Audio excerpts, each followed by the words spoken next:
Can you run me through the priorities and what order we would focus on the things you've covered off on? Well, it's like the scrum. So you need to, what I think needs to be sorted out first is your setup. So that if you get your setup right, that increases your chances to win the hit. So you win the hit, you go a long way to winning the scrum, both on opposition ball and your ball.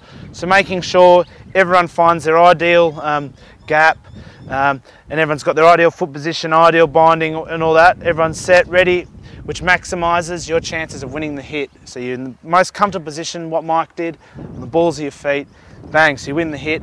Then, it's once you hit, we didn't talk about it much, but then sinking at your knees.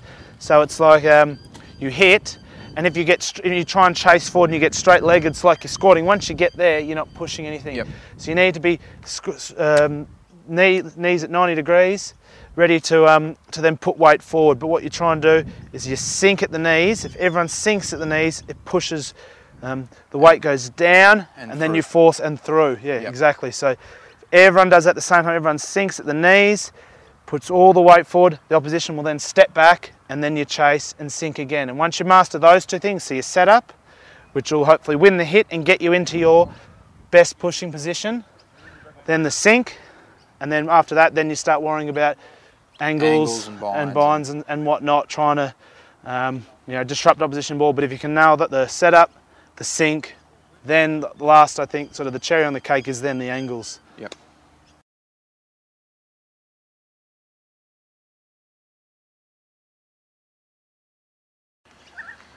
So let's now press onto some wheeling here, Ben. So let's look with start with a loose head wheel. When and why would we look at it? When, why, and how would we look at a loose head wheel? Well, if it's this side's ball and they've got their back line out that way, if they can get the loose head side up, it'll allow their 7 to hopefully get it past where the ball went in and allow him to shoot off, put pressure on the 10, or even better if they push him into the sideline, allow him to come around and tackle the halfback. Right. So what type of technique is this guy now looking for to make this wheel happen? Is it just a loose head? Is it working as an 8? How are we going to work it? It's always working as an 8, but especially with the front row. So we're trying to get you guys to promote you. We want the tight head hitting across at the hooker. We're trying to make it a 3-on-2. So if you're hitting at the hooker, you're coming at the tight head and you're trying to go at this shoulder and go around. So you're trying to make it become a 3-on-2, which then swings it around that way.